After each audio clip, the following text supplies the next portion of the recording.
Ladies and gentlemen, welcome to another. Well, okay, all right, I hear you. Welcome to another edition of Early Evening Sports Buffet with the Ginch. I am Sid Ginch, Ryan Neff here on the Cole County Entertainment Network. I'm hoping to have all my music on my own page here soon. Did you dig yourself out yet in the Northeast? I'm sick of this shit, to be quite honest with you. I don't mind the snow. It's the cold I cannot stand anymore. Being in the Northeast. And it was a heavy, wet snow. So if you shovel it, you're worrying about a heart attack, unless you have a snowblower. And sometimes the snowblowers don't work because it was heavy, moisturized snow. It was wet, thick, and very, very heavy. So if you don't have a snowblower and you're trying to shovel, and if you don't keep up with it, it's a pain in the ass, big time. And of course, you shovel in at night, you have to go to bed sometime. And usually with a blizzard, can't keep up, and then you're, shoveling like 10 inches off the sidewalk. We officially here where I'm living, I think it was 18 inches we got.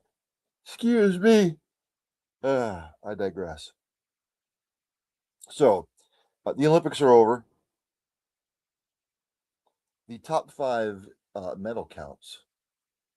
Norway led the way with 41 total medals. United States was second with 33.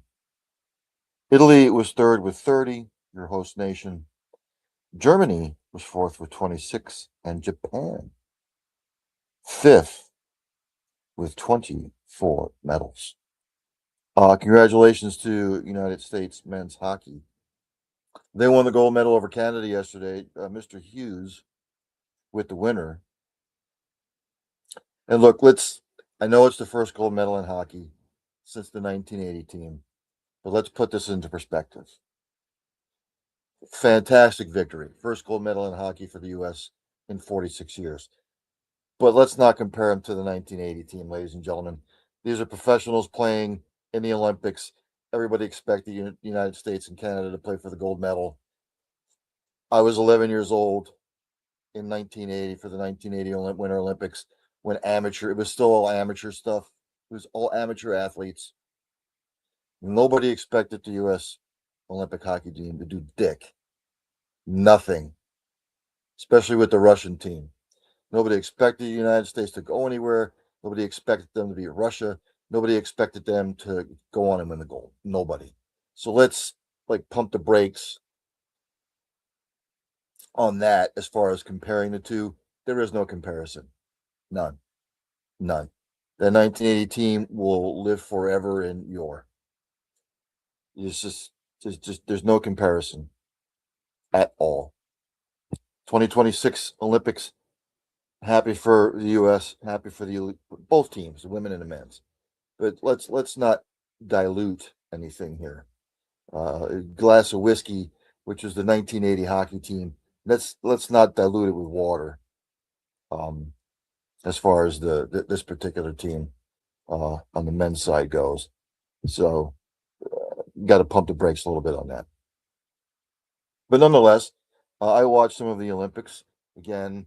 By the time I get home from work and do stuff, I can't stay up for replays and stuff like that. I'll be up till 3 o'clock in the morning. So, but let's go to some of the news and headlines of the day.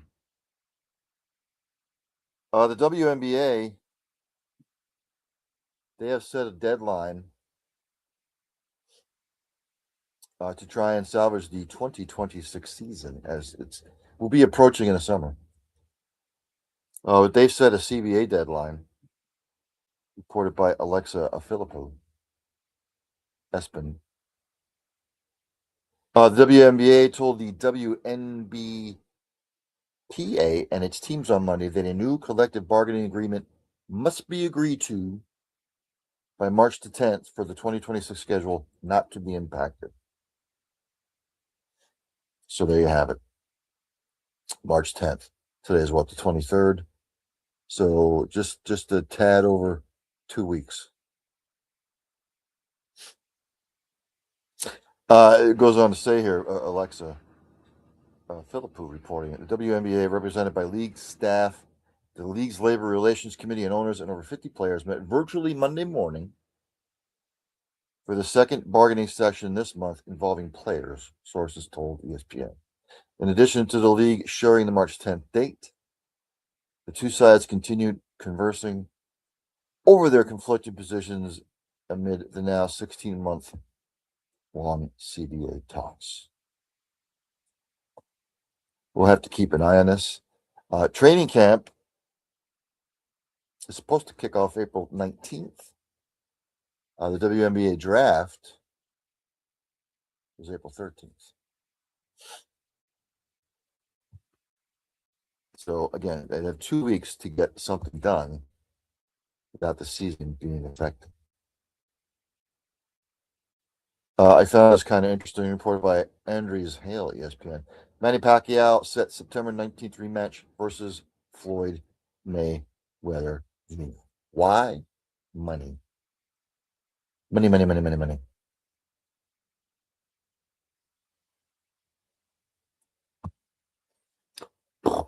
It does not say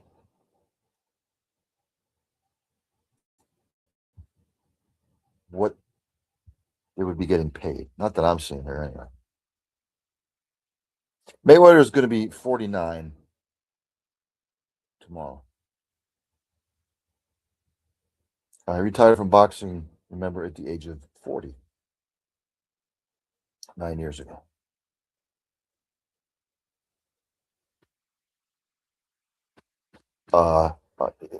This is all about money, peak interest. I will not watch it. I don't care. It's just another way for both of those two to make money and to rob people out of whatever pay-per-view package you're going to have to pay for.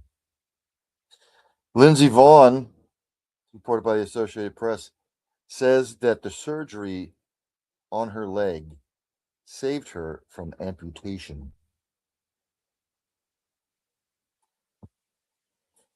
Vaughn revealed in an Instagram post Monday that her injuries went far beyond the complex tibia fracture in the leg she initially hurt after clipping a gate and sailing off course just 13 seconds into her February 8th run. Vaughn went on to say that the trauma from the crash led to compartment syndrome in her leg. Compartment syndrome involves excessive pressure building up inside a muscle from bleeding or swelling. The high pressure restricts blood flow and can lead to permanent injury if not treated quickly. Vaughn credited Dr. Tom Hackett, an orthopedic surgeon who works for Vaughn and Team USA, for conducting fasciotomy to save her leg. So that injury was a lot worse, obviously, than anybody thought. U.S. women's hockey team has declined Trump's invite to the State of the Union. That's not a surprise. The men, on the other hand, I think are going. They should have followed the women's example, but they did not. The men's hockey team has every right. But they should have followed the women's suit. Here you go. Reported by Kevin Seifert and Mike Reese. ESPN. The NFL is mulling allowing replay officials to throw flags. The NFL Competition Committee is discussing the possibility of authorizing replay officials to throw flags for specific penalties. NFL Executive Vice President of Football Operations Troy Vincent suggested the possibility Monday while speaking to reporters during a break in the meeting, and he said, "You don't want to just be expanding the Pandora's box, but we believe that things like the Non-Football Act, you can really, really restrict what that is. That's something that we believe that potentially there's a little bit of tweaking in the language. That may be the first step." See how that works out. Replay officials throwing flags. I don't get it. Let's just, how about this? Let's just take away the armor and just put flags on everybody, and just have it be the National Flag Football League. Is what they should do. The Falcons are placing the franchise tag on tight end Kyle Pitts.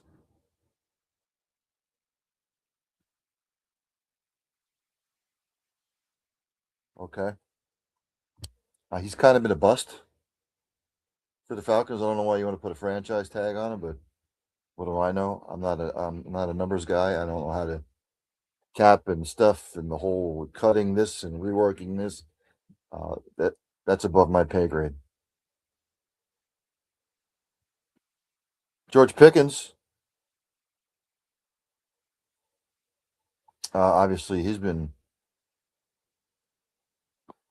as it comes up here, just a second while everything buffers.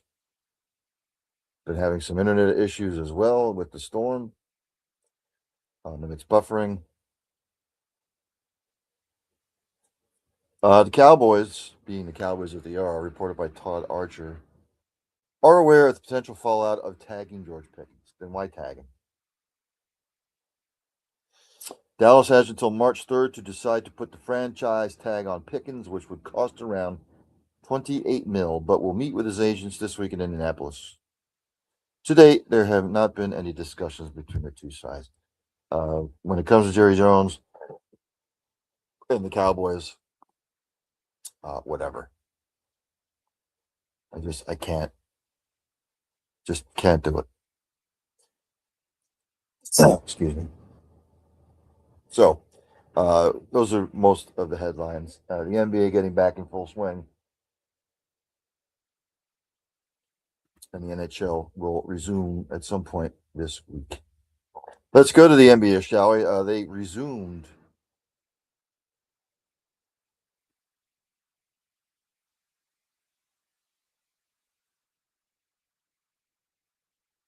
They had their All-Star weekend, obviously. They resumed last Thursday. I won't go over all the scores. I will go over the scores from yesterday. The Cavaliers dropped to the Thunder 121 to 113. Leading scorer for the Cavs, three of them. James Harden, Donovan Mitchell, Sam Merrill each had 20 points apiece. Jared Allen added 13 more boards for the Thunder. Your leading scorer was Isaiah Joe, 22 points. Chet Holmgren, double-double, 17 points and 15 boards. The Hawks beat the Knicks 115 to 104. Leading scorer for the Nets, go figure, Michael Porter Jr., he had 18 points. For the Hawks, leading scorer was Jalen Johnson with 26 points. He had 12 boards.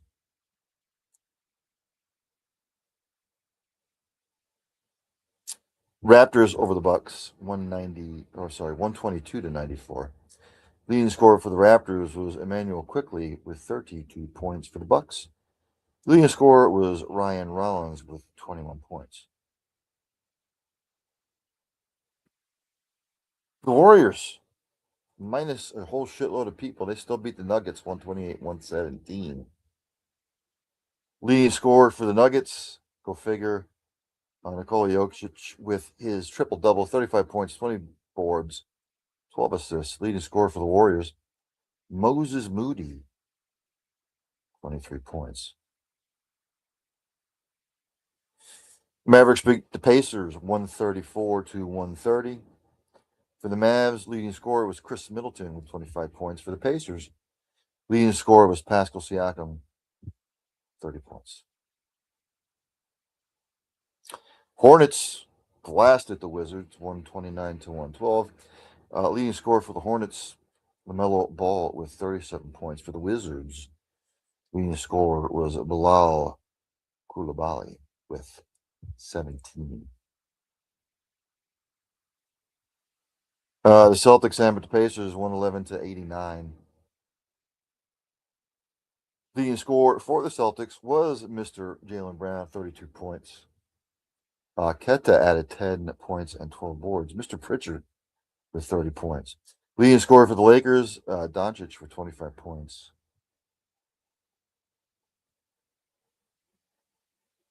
'76ers all over the Timberwolves, 135-108. The '76ers leading scorer was Tyrese Maxey with 39 points. Minnesota Timberwolves leading scorer was Anthony Edwards, 28 points.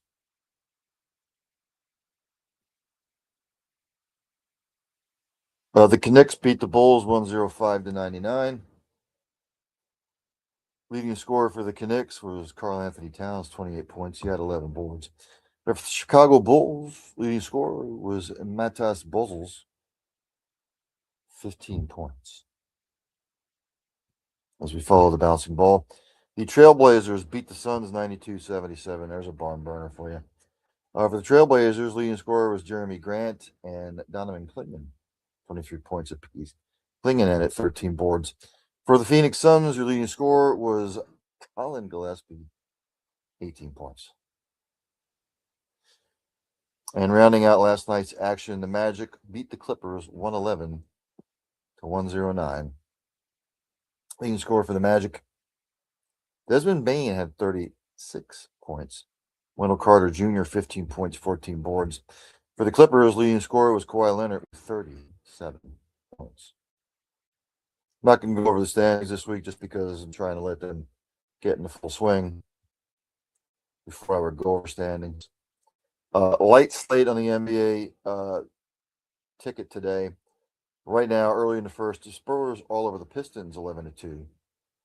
Later on, Kings of the Grizzlies and the Jazz at the Rockets. Major League Baseball, I'm not going to go over any preseason shit as far as scores and whatnot because to me it means nothing. Just they don't need to play that many preseason games. Why don't you let them go through what they have to go through February, and then when March 1st hits, you start your preseason.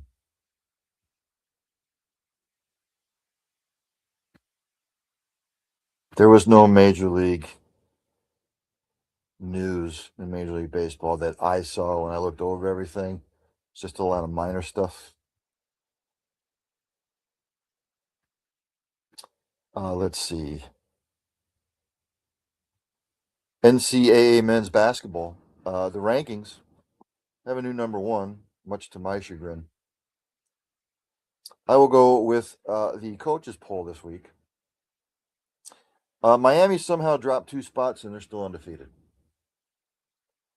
They're ranked 25th. St. Louis is 24th. BYU is 23rd. Tennessee 22nd. Vanderbilt's 21st. Louisville's 20th. North Carolina 19th. Alabama 18th. Arkansas 17th. Texas Tech 16th. St. John's is 15th. Kansas is 14th. Michigan State's 13th. Virginia's 12th. Illinois is kind of hit a skid. They are 11th. Nebraska's 10th. Gonzaga's 9th. Purdue's 8th. Florida is 7th. UConn is 6th. Iowa State is 5th. Houston's 4th. Michigan 3rd. Arizona 2nd. And Duke, now your number one team in the land, they are 1st.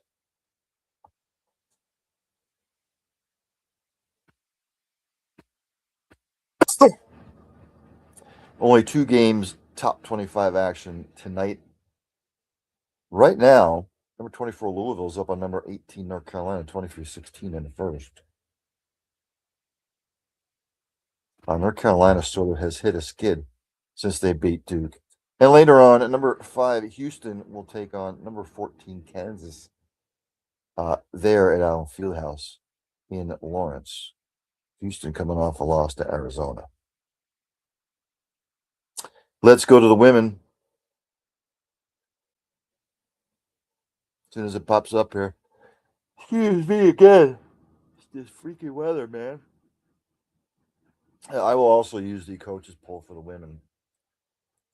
Again, having internet issues again.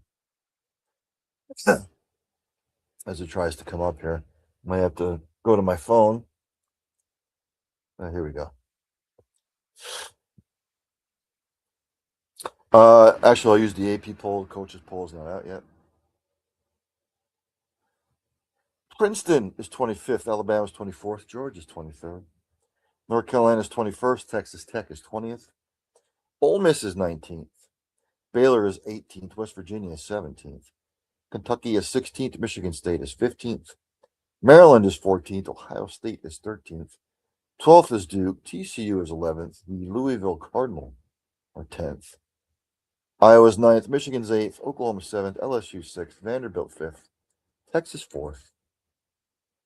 South Carolina is 3rd. UCLA is 2nd. UConn, still undefeated. Your number one team. 29-0.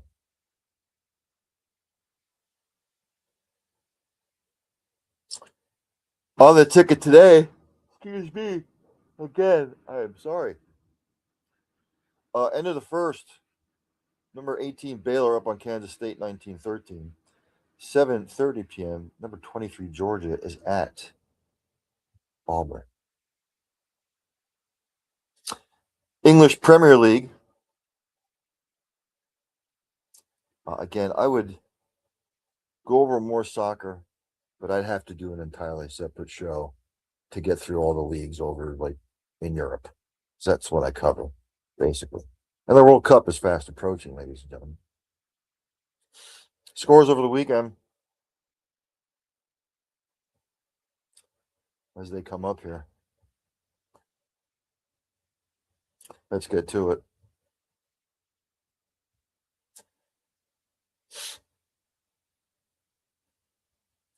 It all kicked off on Saturday.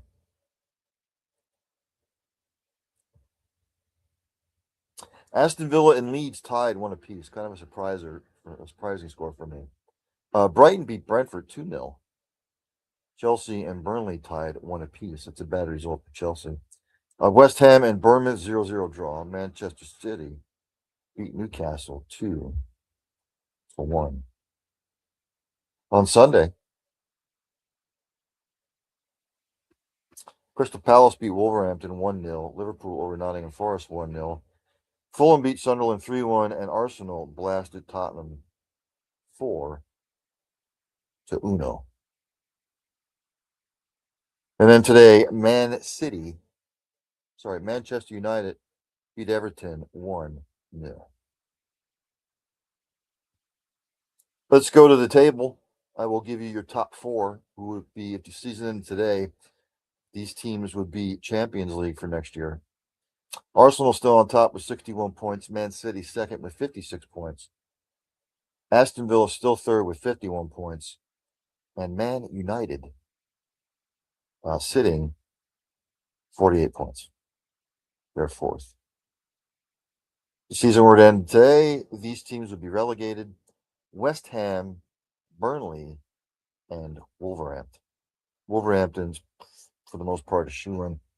Don't get relegated. Burnley's still hanging on by a leaf, and West Ham has clawed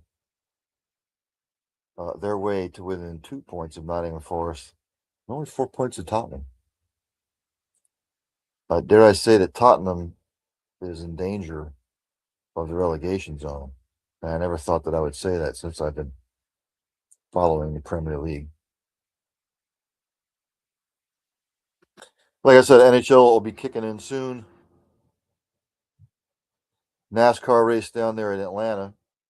Tyler Reddick has gone back-to-back. So he wins the Daytona 500. He wins the Auto Trader 400. I think he's only the 5th NASCAR driver in their storied history that has started off the season with back-to-back wins. Let us go. I'll go down the whole finishing lineup. Josh Berry finished 38. Ty Gibbs 37th. Ricky Stenhouse Jr. was 36th. B.J. McLeod, he was 35th. Kyle Babushka 34th. Riley Herbst 33rd. Kyle Larson 32nd. J.J. Ely 31st. Connor Zilic 30th. Austin Dillon was 29th. William Byron was 28th. Cody Ware, 27th. Austin Cindric, who had a good car, got caught up in a wreck. Excuse me, he was 26th. Todd Gilliland was 25th. Eric Jones, 24th. Alex Bowman, 23rd. Cole Custer, 22nd. Christopher Bell was 21st. Michael McDowell, 20th. John Hunter Nemechek, 19th. Joey Logano, 18th. Brad Keselowski, 17th. Ty Dillon, 16th. Chris Buescher, 15th. Noah Gragson, 14th. Denny Hamlin, 13th. AJ Chicken Allmendinger was 12th. Chase Elliott was 11th. Ryan Blaney, 10th. Ryan Preece, 9th. Bubba Wallace, 8th. Zane Smith, 7th. Shane Van Gisbergen, good showing, 6th. Daniel Suarez, 5th. Carson Hocevar, 4th. Ross Chastain, 3rd. Chase Briscoe, 2nd. And Tyler Reddick, numero uno.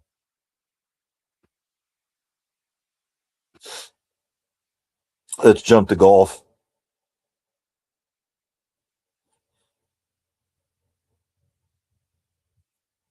PGA Tour, the Genesis Invitational out there in Pacific Palisades, California.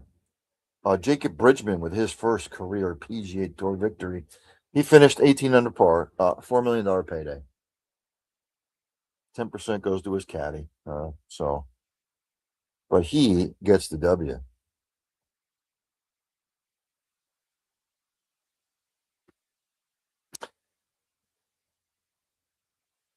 LPGA.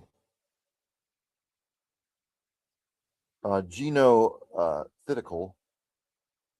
She won the Honda LPGA Thailand with a 24 under par score.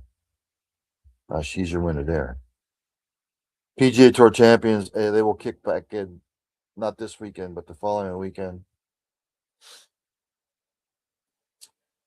The same goes for the Live Tour.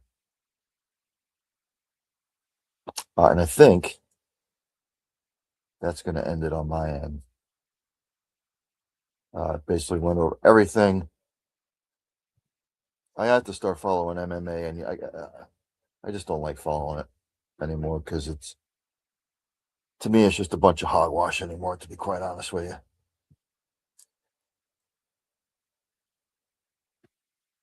Tomorrow, I'll be doing a double show, Early Eating Sports Buffet with the Ginch. And then I will also do the college football show, bring it back, Student Body Right. Fast approaching spring ball, some of the spring games that will take place in March and April. And then on Wednesday, I will start doing 4 Down Territory yet again. Thanks to everybody who tunes in live. Whoever checks out the replay, greatly appreciate it. You're on the Cole County Entertainment Network. Coming up at 8 p.m., Mr. Allen, Mr. Tom, and Mr. Fuji. Patterson Avenue Phonetics. I do not know what they're going to get into. Probably get into a little bit of everything. Philly sports. Sixers are hanging on by a thread, I guess. Flyers, we'll have to see. Eagles off-season stuff. Who am I missing? Sixers, Eagles, Flyers. Oh, and the Phillies. I'm sure they're getting some Philly stuff. Not a lot of people are high on the Phillies this year, even though offensively, I think they'll be okay. Pitching-wise, not so much. And I can't talk shit because I'm a Pittsburgh Pirates fan, and it's February 23rd, and the Pirates have still been eliminated from the 2026 playoffs. So, as I end each show, have passion, or practice compassion, practice empathy, have passion for what you do. Hug somebody every once in a while. You might make their day. Tell somebody you love them. They might not get a second opportunity. For God's sakes, if you see somebody struggling, ask, inquire, how can you get them help? How can you help them? Because you might not just be saving a life, you might be saving a multitude of lives. Check on your elderly with this storm in the Northeast here. Make sure your neighbors are okay. Make sure your pets are okay if you leave the cat out. Don't leave them out too long. You might lose them in the snow. So I would normally have Dandy Don play me out. I'd have to go through some hoops here. I can't, so I'm just going to use the same music that I played for my intro as my outro. So enjoy whatever sport you're going to watch tonight. I will see everybody tomorrow here back on the Kokiani Entertainment Network for another edition of Early Evening Sports Buffet with the Ginch.